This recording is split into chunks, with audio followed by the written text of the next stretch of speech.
Hello friends, स्वागत है आप सभी का अपने यूट्यूब चैनल अध्याय स्टडी एकेडमी में। एनसीईआरटी फिजिक्स की सीरीज को आगे बढ़ाते हुए आज का हमारा टॉपिक है अपवर्तन यानी रिफ्रैक्शन के बारे में। आज हम प्रकाश का अपवर्तन यानी प्रकाश के रिफ्रैक्शन की जो घटना होती है उसके बारे में पढ़ने वाले हैं। इसके पहले हमने प्रकाश का परावर्तन पढ़ चुके हैं। प्रकाश के परावर्तन के अलावा प्रकाश की परावर्तन की घटना होती किसमें है?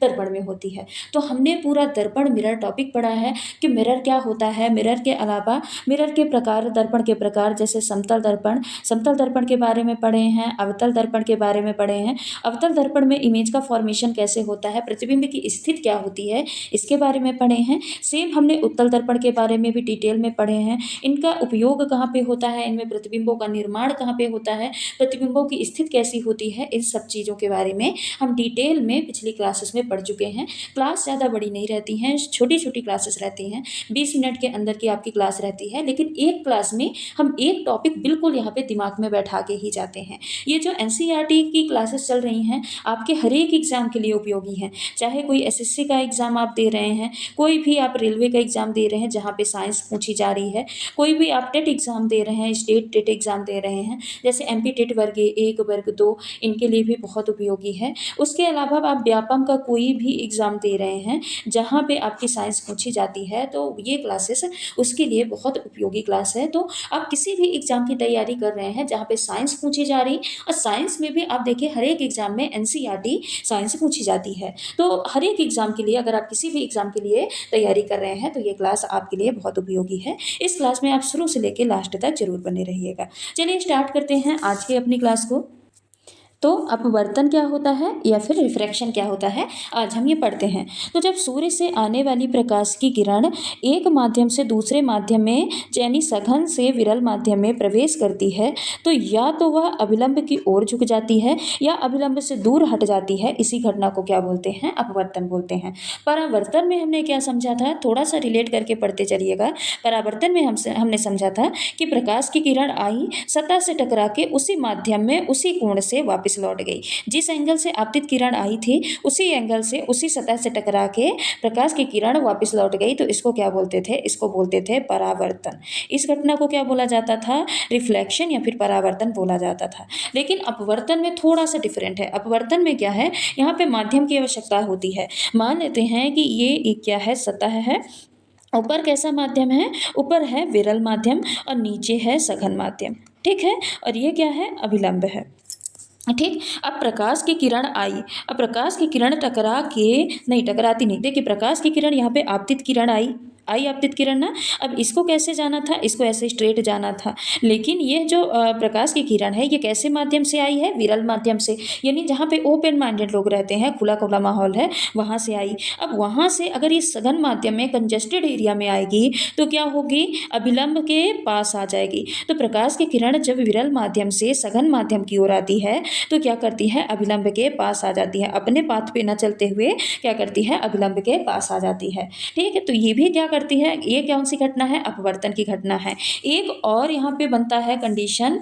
एक कंडीशन क्या बनेगी? अब एक कंडीशन है कि जब मान लेते हैं ऊपर सघन माध्यम हो और नीचे विरल माध्यम हो, तब क्या होगा? ठीक है। अब ऊपर कैसा माध्यम है? ऊपर है सघन माध्यम और नीचे क्या है? विरल माध्यम। तब क्या होगा? प्रकाश की किरण आई और आके इसको ऐसे सीधे निकलना था। देखिए वो कंजेस्टेड एरिया से आई है, जहाँ पे बहुत पास पास रहना है, बहुत सघन एरिया, कंजेस्टेड एरिया। अब उसको जब खुला माहौल मिलेगा तो क्या वो अभिलंब के पास जाना चाहेगी? यानी किसी, मान लेते हैं ये क्या है, उसका एक रिस्ट्रिक्शन पॉइंट है, तो क्या वो अभिलंब के पास जाना चाहेगी? नहीं जाएगी।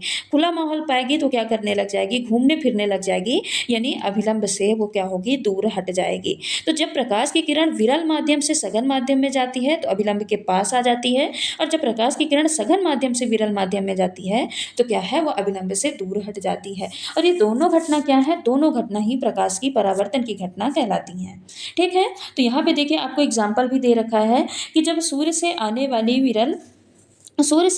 किरण विरल माध्यम से सघन माध्यम में प्रवेश करती है तो अभिलंब से दूर झुक जाती है। याद रखिएगा, विरल से अगर सघन जा रहे, सघन सघन जा रहे, तो अभिलंब के कहाँ आ जाएंगे, पास आ जाएंगे।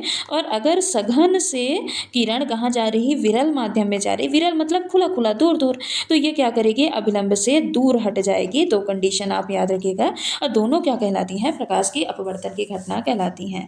ठीक है, यहाँ पे देखिए दिया है कि जब सघन माध्यम से प्रकाश की किरण विरल माध्यम में प्रवेश करती है तो अभिलंब से दूर हट जाती है, और विरल से जब सघन में प्रवेश करती है तो अभिलंब के पास आ जाती है। और जब किरण आपकी विरल से सघन में जाती है तब क्या होता है, एंगल को भी कंपैरिजन करके आप देख लीजिए। ये जो आता है तो इसको क्या बोलते हैं, एंगल ऑफ आई बोला जाता है, यानी आपतित कोण। और ये जो कोण बनता है इसको क्या बोलते हैं, एंगल ऑफ आर, यानी परावर्तित कोण, परावर्तन कोण। तो इस कंडीशन में जब वो विरल से कहाँ पे जाता है, विरल माध्यम से सघन माध्यम में किरण जाती है, तो सघन माध्यम में जाएगी मतलब अभिलंब की तरफ आ जाएगी। अब अभिलंब की तरफ आ जाएगी तो यहाँ पे एंगल ऑफ आर जो है वो क्या हो जाएगा, छोटा। तो इस कंडीशन में जो एंगल ऑफ आई होता है बड़ा होता है as compare to angle of r. इसके जस्ट ऑपोजिट जब किरण कहाँ जाती है, सघन माध्यम से विरल में जाती है। अब कहाँ जा रही है, सघन से विरल में जाती है। ठीक, तो ये क्या करती है, अभिलंब के दूर हट जाती है। ठीक है, ऐसा जाना चाहिए तो दूर हट जाती है। तो इस कंडीशन में जो एंगल ऑफ आर है ये क्या हो जाएगा, बड़ा हो जाएगा as compare to angle of eye. Angle of eye किसको दिखाता है, इंसिडेंस रे यानी आपतित किरण, और एंगल ऑफ आर किसको दिखाता है, रिफ्लेक्टेड रे यानी परावर्तित किरण के बारे में।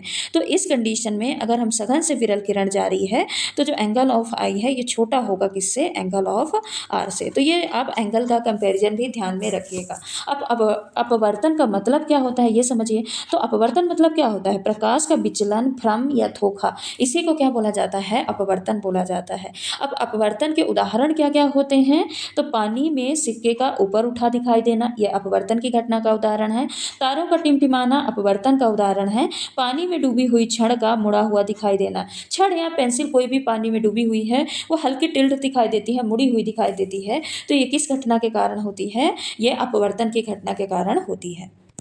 अब और कुछ प्रकाश की घटनाओं के बारे में पढ़ लेते हैं। अपवर्तन हमने अभी कंप्लीट किया।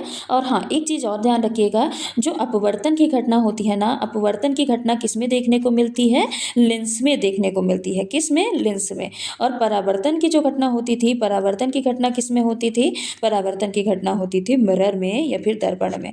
ठीक है, अपवर्तन की घटना लेंस में देखने को मिलती है और परावर्तन की घटना किसमें, मिरर में। अब हम पढ़ते हैं पूर्ण आंतरिक परावर्तन के बारे में, जिसको बोलते हैं टोटल इंटरनल रिफ्रैक्शन। क्या बोला जाता है, टोटल इंटरनल रिफ्रैक्शन। ठीक है, पूर्ण आंतरिक परावर्तन। तो क्या होता है पूर्ण आंतरिक परावर्तन, जब प्रकाश सघन माध्यम से विरल माध्यम में गुजरता है तथा उस माध्यम के लिए क्रांतिक कोण से अधिक कोण पर आपतित होता है तो वह पूर्णतः सघन माध्यम में लौट जाता है। इस घटना को पूर्ण आंतरिक परावर्तन कहा जाता है। इतना आप ये सब चीज़ें ना समझिए, सिर्फ इतना समझिए कि जैसे ये क्या है, ये क्या है, सतह है। ठीक है, ये अभिलंब है। अब प्रकाश किरण ऊपर कैसा माध्यम है, सघन माध्यम है, और नीचे कैसा माध्यम है, नीचे है विरल माध्यम। ठीक है, अब पेन का कलर चेंज करते हैं। ये अब मान लीजिए प्रकाश की किरण आई। ठीक है, ये क्या है, आपतित किरण, ये है आपतित किरण। अब प्रकाश की किरण सघन माध्यम, ऊपर सघन माध्यम था, नीचे क्या है, विरल माध्यम है। तो प्रकाश की किरण को आना तो इधर चाहिए, लेकिन प्रकाश की किरण उधर ना जाके क्या है, अब विरल माध्यम पाएगी। अभी हम अपवर्तन की घटना में पढ़े हैं, जब विरल माध्यम पाएगी तो क्या करेगी, अभिलंब से दूर हटेगी, यानी ये इधर जाने की कोशिश करेगी। ठीक है, इधर जाएगी। अब और मान लीजिए बहुत ज़्यादा विरल माध्यम है, तब वो क्या करेगी, धीरे धीरे जाते जाते बिल्कुल ये जो सतह है ना, ये सतह के में एकदम बराबर हो जाएगी। तो देखिए अब नॉर्मल और ये जो सतह है इसके बीच कितने का कोण बनेगा, तो इसके बीच बनेगा 90 डिग्री का कोण। इस कोण को क्या बोला जाता है, क्रांतिक कोण। इस कोण को क्या बोला जाता है, क्रांतिक कोण। देखिए प्रकाश आई सघन माध्यम से, सघन माध्यम में से वो विरल माध्यम में आई तो प्रकाश की किरण क्या होगी, अभिलंब से दूर हटेगी। अब दूर हटते हटते हटते हटते हटते हटते वो कहाँ चली गई, बिल्कुल सतह से लग गई। अब जब सतह से लग गई तो जो अभिलंब है सतह के बीच में कितने का कोण बनेगा, ये देखिए 90 डिग्री का कोण बनेगा। पहले अगर ये ऐसे आती किरण सीधी रेखा में आती तो लगभग 45 डिग्री का कोण बनता, लेकिन अब यह बिल्कुल जाके सतह से जुड़ गई है तो इसके बीच कितने डिग्री का कोण बन रहा, 90 डिग्री का कोण बन रहा। अब जब 90 डिग्री का कोण बन रहा है इसी को क्या बोलते हैं, क्रांतिक कोण। इसको क्या बोला जाता है, क्रांतिक कोण बोला जाता है।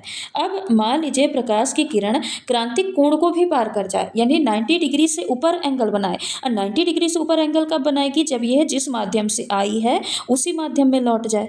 मान लीजिए ये सघन माध्यम से आई थी, तो इधर से बढ़ते बढ़ते बढ़ते बढ़ते बढ़ते बढ़ते अगर वो उसी माध्यम में लौट गई तब ये 90 डिग्री से ऊपर एंगल बनाएगी। और जब भी क्रांतिक कोण, ये 90 डिग्री क्या था? क्रांतिक कोण था। और जब भी क्रांतिक कोण से वो ऊपर का एंगल बनाएगी तो इसी को ही क्या बोलते हैं?